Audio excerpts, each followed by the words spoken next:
Welcome to And Also Season 2, Episode 12. And we say it, and it is so, according to Kirk and I, who is with me as always. It would not be a podcast. Actually, it would be the most boring thing in the world if it was just myself and not Kirk and I. So It'd thank you just for be you being talking. here. It would be me talking, which that is just That is a Tuesday video. it is. At least you get to see my non expressive face. It's, That's right. and I put images in it. That's right, Yeah, and that makes it great. that makes it so much better. Oh man, we are cruising right along here. Um, we okay. So it's been a while since we've done this. To be honest, it's been almost a Since summer episode 11. since all the way back in episode 11. That was one episode ago, but it's been a summer almost. We It's did hit been the second wettest July ever, ever. and that is why we haven't met Right, because it's been so because we're rainy. both made of sugar Yes, and it's been so melt in rainy. the rain. Yeah, Yes. we waited till a dry day to come This is it's talk. been, and we had to make sure that there's no rain before we showed up. That's So right.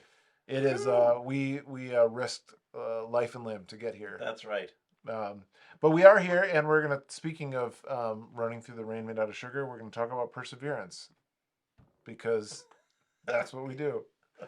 Obviously, it's been a while since we've recorded because we've already gone off the rails like 3 times, and we've been recording for less than 2 minutes.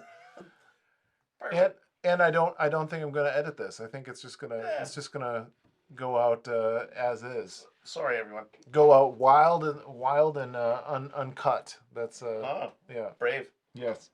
But we are here to talk about perseverance, and I preached out of Hebrews 12, the first two verses about enduring, and then we looked to Jesus, who is the one who endured. Um, and so from that place, and that was the last message in the 125-year little sermon series I did to celebrate our 125th anniversary, uh, and ended with perseverance. So the first question that usually comes is to Kirk and what he thinks about whatever topic is at hand. So Kirk, what do you think about perseverance? It's funny you should ask. So, when it comes to that section that we were referencing, Hebrews 12:1, right through 3, I believe. It was through four. I said 1 through 2. It's actually 1 through 4. Sorry. Okay. So 4 is, in your struggle against sin, you have not yet resisted to the point of shedding your blood. I know. That's a lot of resistance. If you are resisting something to the point of shedding your blood, whoa, that's a lot of pushback. Maybe go around. But but in any case, um, that's stubbornness. I'm not even sure that's perseverance at that point. But interesting, verse 2, fixing our eyes on Jesus, right? So if you're, I, it made me think to one of the first things we persevere, learning to walk. Mm. So as humans, learning to walk typically involves an adult we admire calling to us and the struggle, right, of getting up, Well, staggering forward, and hopefully not landing on our giant melon because our head's so much larger than the rest of our limbs at that point, and you just tip over. But that initial staggering forward, you are focused on getting to that adult that is calling to you. that's Um, good. all right, so as as the children of God, right, that we would fix our eyes on Jesus to as the one that we're going toward as part of that. Like, there's a race illusion here, but it's interesting to me to see that to see him as the goal at the end of the finish line, standing That's there good. Yeah. waiting for us to come stumbling through. Which actually the illustration is apt because it feels like stumbling most of the, like perseverance.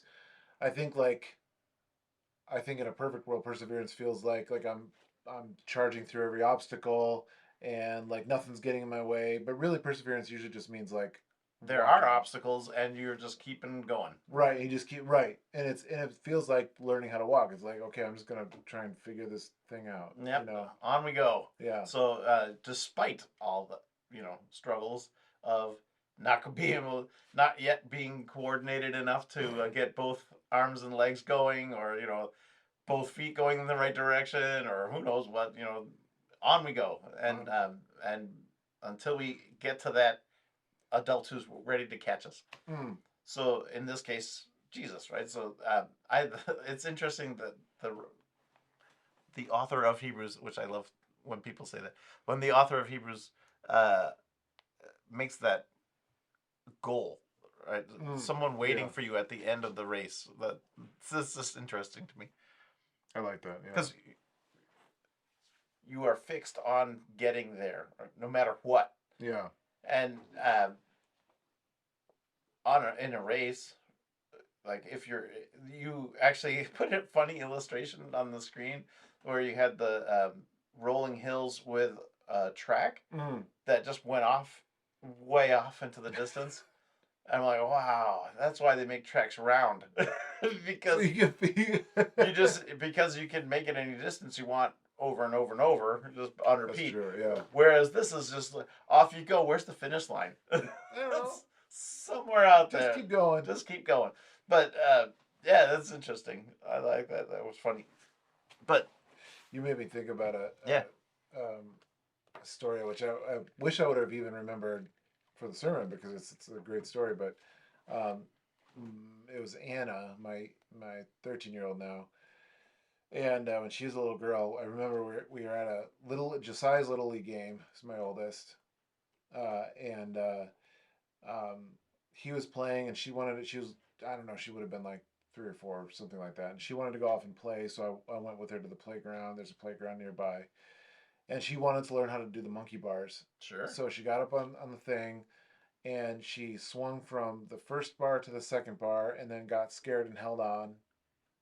And then I tried to grab her, but she didn't want me to touch her. She wanted to figure it out. She finally fell. She dropped and she hurt herself. It wasn't too far, and she started crying. So I said, "Okay, well, you want to go on and do something else?" And no, she didn't. She wanted to try it again. So she tried it again. Got one bar further. Fell again. Started crying. Do you want to go do something else? No, I want to. She did it again. Fell, cried, and 4 or 5 times later, um, she's no longer crying because she's hurt. She's crying because she's not making angry it. Yeah. because she's not making it. Yeah, it's a frustration. And I thought one of two things that I thought two things at once. One, like, oh boy, what is raising this child going to be like? That she's like maybe 4 years old. And she just cannot like stop doing this. She's like crying, but she's so angry because she can't figure it out. But then two, I was like, wow, way to persevere. Like she's angry, she's upset, she doesn't want to be doing it, but she really wants to make it. She wants to work herself through the obstacle, and eventually she did. She needed a little bit of help, but she got there. She eventually let me help her. Um, but I remind her of that story now, and I'm like, because it's such a picture of persevering. Because she wasn't. It wasn't a persevering like, oh, everything's fine. It was persevering like, I do not like this, but I must. Even though be good at it. I will do this. I will. The big kids do it. I can do it. Yeah, and so it's just that idea of like staggering and stumbling and doing something you've never done before, and just going. And in her case, it wasn't Jesus wasn't the finish line. Though I like that idea of, hey, we're stumbling our way toward this finish line where Christ has already endured. He's already done the endurance. He showed us what it's like, but he's also the one who sustains us, the author and perfecter. But that he's there waiting. That it's we're moving toward him. So I just that idea of I I feel like even in that your illustration of the kid learning to walk made me realize like perseverance is really just a normal mode of life. Like there's just you're always persevering. It's just maybe the question is in what direction and how are you doing it? Not everyone's always persevering towards something. To some degree, I would imagine. Yeah. I mean, there's probably breaks where you're like, oh, things are wonderful and I have no problems in life, but it's not usual. I was gonna say that's rare. Yeah, for like 10 minutes. Yeah. So I like that you normalized perseverance as a, we're always doing it, but it's how we're doing it and in what direction. That's, I went a little wider and just was looking up other things about perseverance. Mm. And there's a statement, I think it's in James, about perseverance, what it leads to. Um, yeah. So testing your faith produces perseverance, Mm. is one. And then let perseverance finish its work so that you may be mature and complete and not lack anything. So the result of enduring through Huh. perseverance is maturity and a more complete understanding of things, or a more complete skill. Um, and I just thought, yeah. So persevere, and then in Romans, right? Perseverance builds character, and character hope, right? So there's the chain of where that Huh. falls. So it's almost early on. Yeah, it's not the end, right? It is Huh. a piece of your growth and a critical piece, Right. but it's a piece. That's I think that's interesting. I guess I didn't think of, I mean, even I know those passages, but Yeah. just linking them to the idea. This is why if you ever want to know general audience why we do this podcast, it's for this reason. Because these great like additions to not the sermon, but the passage and the biblical idea that you bring that I just really like. That really is meaningful because that idea of like what um, uh, that I think in my mind, or even in the passage, lay aside every weight, and let us run with endurance. Mm. So I think in my head it was like, well, we're always enduring, we're always running with endurance, which yes, but really the idea, the biblical idea, I think maybe the more appropriate biblical idea, according to James and Romans that you just brought up. This is almost like I have to send a retraction to my sermon of like, No, here's a better no. biblical idea. That's why, but is that it's part of it, but it's really just there's a chain, there's a process to it. As we persevere, we grow. As we grow, we become more mature, and so perseverance isn't the end goal. I think, and I think it's probably just It's part of the growth it's process. part of the growth process, but it's not the end goal. I don't know. I like Yeah, that idea of like, well, I persevere, but I persevere so that there's growth. yeah. You know. It's a an upward angle, right? Yeah. Oh like yeah. like aging, right? So life is easy when you're a kid, you're bumbling around, you struggle with little things, and as you become a little bit older, Mm. those little things are small and you don't care anymore, and you move on to bigger problems, and onward, upward, right? So as life gets,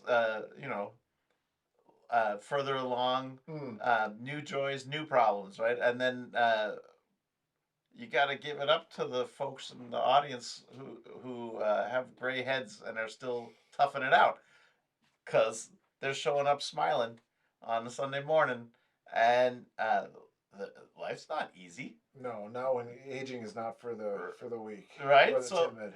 yeah, so these are folks who figured it out Yeah. or are figuring it out on the fly, right? So, but they've got experience under their belt, Right.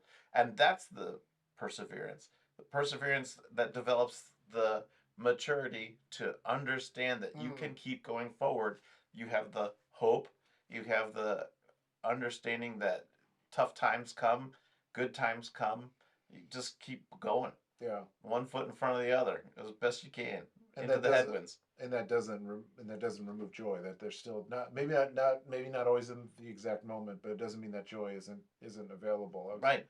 And that even to your comment about just in an older generation, uh, is what I think one of the real gifts of the church, not just Faith Alliance Church, but I think just when a church is operating intergenerationally, I hope it happens here. At least it's been a gift for me. Is you're right, is you get to see older saints, people who are older who have been following Jesus for a long time, and you know their life. and you know that they've gone through good times, and you know they've gone through hard times, and they show up on Sunday and they're not faking it. They show up on Sunday and they're glad to be here and they're smiling, and you might see them on a Wednesday or whatever, and there's real like radiating joy from their lives, and Mm. you're like, how have you gone through what you've gone through and are where you are, and like just full of joy, because you're right. I think they figured out that endurance matters, and endurance creates something more in your life. It's a refining process. Yeah, that's a really, and I would even, I did touch on actually what it says for the joy set before them, and I know I made a comment about endurance can be joyful on Sunday, but what I didn't hit, and this is, I think this is the idea that's forming, which I really like, is that endurance, if done right, just moving forward, um, does create joy, because there's a sense, okay, I've learned from this, I've grown in this, I'm not the same person I used to be because of this thing, because the Lord sustained me through it. There's Get a a lot of broader view. There's a lot of Yeah. joy in that. That's Wendell Berry, who's my new favorite author, by the way. I've been reading him. I I know I plugged him on Sunday. Little plug for Wendell Berry. I did not read him until 2 months ago, and I he's been around. He's probably been dead before I was born. I think he died in the 90s, but so maybe I was born a little bit alive. Um, he's been around a long time, and I haven't read him until now, and I feel like I'm like, where have you been all my life? Is what I think about when I think of Wendell Berry. Anyway, he says in this book, Jay Brick Crow, um, he says, when we're young, we're all time and no memory, but as we get older, we're all memory and no time. Mm. And I like that. That's kind of like a nice perseverance ring to it. Like, as we grow in our memory, as we grow in our experience, we can persevere. We have a lot. We don't have as much time, but we have more. And we're middle aged. We're kind of in the middle of that. But I'm not foreboding on my time. I'm just saying, like, there's like this, like, I've got a lot of memory now. And that memory has taught me things, and I can take joy from that, instead of just thinking, why did I have to go through that? There's Mm-hmm. like, that's it's just that's a really good perspective. I really appreciate that. So that is part of it's a chain in the process. Yeah. I don't think it's the end. No, yeah, Yeah. you persevere and then you die. You persevere and you win and you're done. Right. Yeah, right. Yeah, But no, it's all. Yeah. Oh, see, and if you back up further in Romans, we glory in our sufferings because we know that suffering produces perseverance. yeah, that's good. Right. So that's the step after enduring suffering. Right. You've made it through, Yeah. and you're good at making it through now. Yeah. Do you do you think that's part of the joy, is that not only have you made it through, but that when you're facing whatever it is again, it may not be the exact same event, but another event where you're like, oh, I got to go through this again. Do you think part of the joy is like, I could, like, this sense of the Lord has sustained me before, He'll sustain me again. I've learned this. My perspective is broadened, and maybe even if you're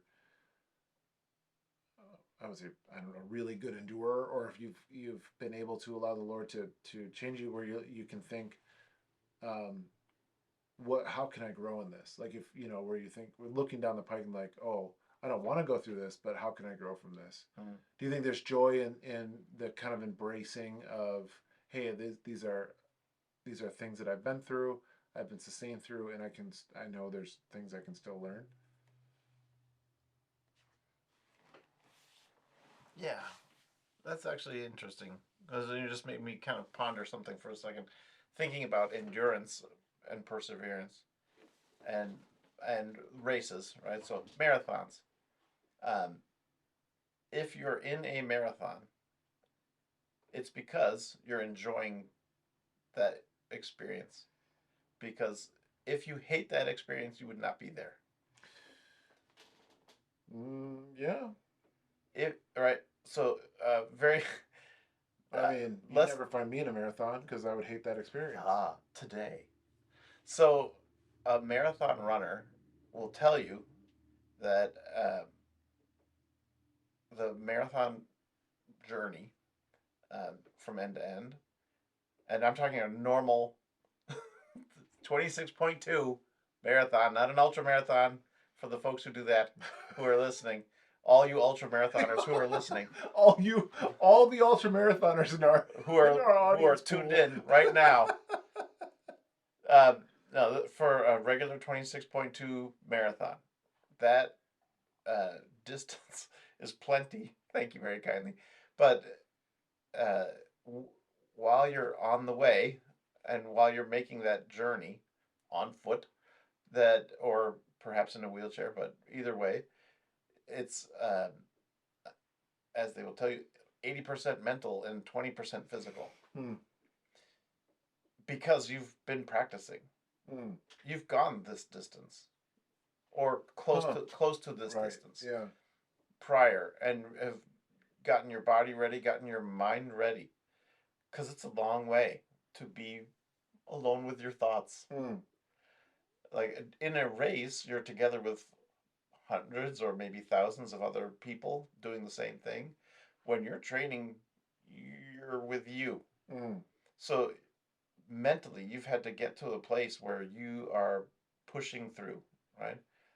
And thinking about where am I running to? Why am I doing this? What am I doing out here at 4 in the morning? Out on Hmm. the road or at whatever hour, right? Because whatever you can fit the time into train. But yeah, being mentally able to Hmm. accomplish this is because you've gone through that suffering, right? As mentioned, that you've suffered through Hmm. training alone, or perhaps you have a trainer because you're rich. I was never so lucky. You just go, right? But you come up with there are schedules out there to say at this many weeks before your race, run this many miles and add on and then shrink back, right? Hmm. So you follow those patterns and you do your best, and you get out there and you run the race, and you focus on getting to the end, Hmm. not how much every footstep hurts because your shoes are too small, for example. Hmm. That was a mistake. Or the how Have you run a marathon? I've run Boston 5 times, but yeah, You've run the Boston Marathon 5 times? yes, once legally, and then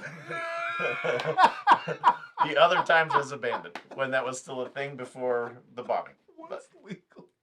yeah, I had an actual number, but yeah, being being in that scenario, being in that environment, when you're at the starting corrals, because there's corrals, plural, um, there they let the elite folks go first, right? All the high speed wheelchair folks go first, the male runners, female runners, and then they start the waves of slower folks such as myself, and it's thousands. Like that start is thousands of Huh. people, all uh, walking slowly to get past the start line because there's just so many people you can't start Oh, running. wow. Um, but yeah, it's that knowing that I have to keep a particular pace. Hmm. You've already worked that out in yourself. What is my pace? So you, oh, that, so real, You just, feel it. that's an, just like, so you, so I mean, just to expand the illustration, like, I wouldn't show up in jeans and a pair of sneakers and just run the Boston Marathon. You would be very miserable by mile Right, 4. Yeah. right. Yeah. Because like I haven't been through it, I haven't prepared for it, I haven't Yeah. thought about my pacing. I just like I would never think to be like I'm going to show up and just I think I can just persevere this out. It's only when you've done the persevering that you can really take on challenges. That you can enjoy the challenge. Okay, that's good. I like that. Yeah. Because during the time I ran legally, I had to run into one of the medical tents along the way. And while I was in the medical tent, a gentleman came crashing into the medical tent and plopped down into a chair and was wheezing. And they're like, "Sir, are you okay? What's going on?" He goes, "I just woke up and saw this on TV. I thought I'd give it a try." Get out of town. He Really? just saw that there was going to be the marathon that day and decided to jump in Huh. and just jumped in. And he clearly had not trained physically. Like, there's an appearance most marathoners have, Right. He'd been enjoying many bags of potato chips prior to this. I see. So Yes. Yeah. so he was just pushing through mentally, which is possible to do. It is not pleasant.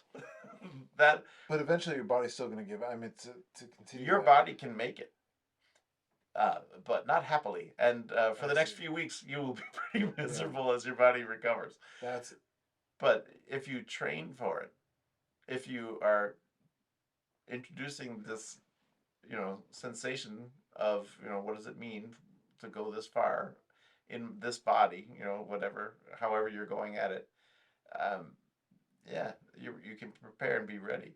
And I think that's kind of like what this author's talking about when you're running a race, right? If you're running a race and throwing off all the things holding you back, and all of us have things holding us back, and if you're running a long time alone, a lot of those things are mental, mm, and you have to ditch, right? That's not helping oh, me at all. This, worrying about this thing over here is not helping me get across the finish line, mm, or contemplating why so and so said this to me is not going to help me get across the finish line. I just got to mm, keep going, and you get in your rhythm and you go. So yeah, that's actually a reference that I can really comprehend. mm. That's really good. I like.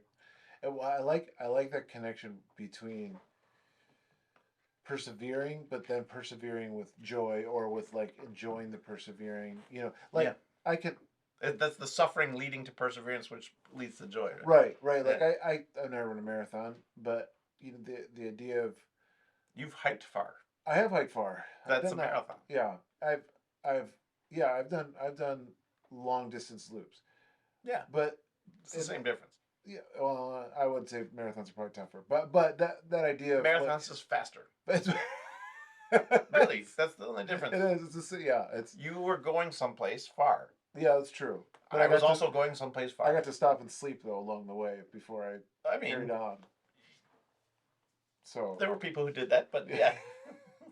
but the point of the idea of like um uh enjoying actually so just to now a hiking story about that very idea that you just described now that we're talking about it so my first multi-day hike I did a 5-day 50 mile. Mm. I had done some day hikes prior to that but nothing major, just enough to kind of get my feet wet, so to speak.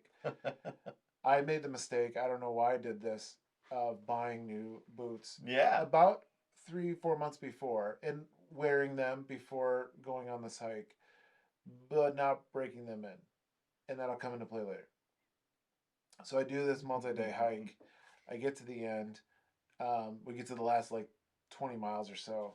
And my, to date, my feet have never been in more pain in my life. I lost a toenail Mm-hmm. just hiking. Just hiking. I Mm-hmm. didn't fall. I didn't just walking.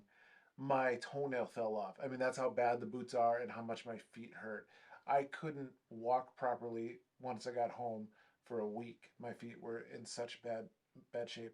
I did not enjoy. I enjoyed parts of the hike, but once the persevering really hit, it was horrendous. So then you fast forward 2 years, did the same hike, um, But and now you have understanding. I have the right boots. Yeah. I've done some training before. Yeah. I've got better food. I've got better equipment. Not tons of better equipment, but enough. Honestly, today it's probably just I have better boots. I made the decision, um, and I enjoyed every bit of it. It was like so to just that idea of learning from persevering to in it being a kind of a causal chain into persevering to this that you get to a point where like you go through some things and you're like I actually can appreciate and enjoy this as I'm going through it. Which, if That's you talk to somebody who has never done it, you say to them, "Hey, let's go on a 50-mile hike," and to you, that's awesome because now you understand what right, that means. And to them, they're hearing 50-mile hike. right. That's insane, right? Just That's like it. I Yeah, said marathon to you, you're and I'm like, like that's it's impossible. about right, But you've done it. right, But you just didn't do it running, right. Yeah, right? yeah. You did there and back. Yeah, but walking. But walking, Yeah. right? But Whichever. but I see what that's a perseverance, not only joy in the event, but Mm. then it also stretches your understanding of what, and it's not always about what you're capable, but there is a sense of like perseverance You helps us to be like can endure. right. It's amazing how much you can endure once you've gone through things, and that there's a yeah there's a and I think that the most important thing, just even from this conversation, at least for me personally, is that idea of kind of the causal chain, that it's endurance is not the end of the line. Endurance is a part of something that gets used to allow us to grow and mature and get better, and then eventually be able to find joy in these things. I'm not saying that everything we have to endure is like we look down the kind of the valley of the shadow of death and being like, I can't wait to do this. um, but there's got to be part of, I think, I wonder if There's a trust now. there's a trust in an acceptance of like, I like sometimes the joy isn't like a skipping through the wilderness, but it is a sense of like, I trust God. I've done this before. I can walk through this again. Like there's joy in being able to, like, I've watched. I mentioned this probably anytime I do a funeral, which I happen to do quite a bit of. That when people who have faith uh, either pass away or watch their loved ones pass away, it's a different experience than when I've had to watch families without faith pass away. There's a peace, there's a trust, and it's not great. It's not like, oh, like it's not like people are going through Thank this. goodness. Right. Yeah. It's not that. Right. It's the sadness part is the same. The grief is this. It's a deep grief, as it should be. Yeah. But there's a weird, and I'll say weird. There's a weird peace and a joy that I've experienced more times than not with people in Christian faith traditions, um, that I can't explain other than the Lord is sustaining them. He's offering His peace, and they've trusted Him to persevere. There's a And to joy fulfill that, the promise of taking, the person. right, yeah, right. And so and so I I've just said it recently, that there's that, like when Paul says this, that when we grieve with hope. We're not as those who grieve without hope. And so I say, Mm. Christians grieve, they grieve deeply and they hope deeply, and that's a perseverance thing. Right. Like That's a piece of it. that's a piece of it. That's just like connecting all these things to perseverance is such a wonderful thought exercise of like, yeah, that's how it happens. It's like, I've endured with Christ. I can grieve, but man, I can, in the moment, there's a hope, there's a joy, there's a peace. It's an and it comes through this idea of running with endurance the race set before us. Um, so I think we've solved endurance. To be honest, the idea of the theology of perseverance, yes, and yeah, we have completely resolved it Oh, for all time. wow, that was yeah. great. We have Everyone should endured. write this down. We have endured and persevered and solved. And so have you, listener. Sorry. That was a good way to resolve the podcast. You have endured. All right. Well, thank you again. It's good to get back in the podcasting seat in our official studios. Yeah, thank goodness. It's Back in the studio. what is the name of our studio? I think we need to keep that a secret. Oh yeah, in the undisclosed location. That's true. Of the studios, the and also studios. We're glad to have talked about this, and we will see you next time. Or listen to us. We will speak to you next time. That's it.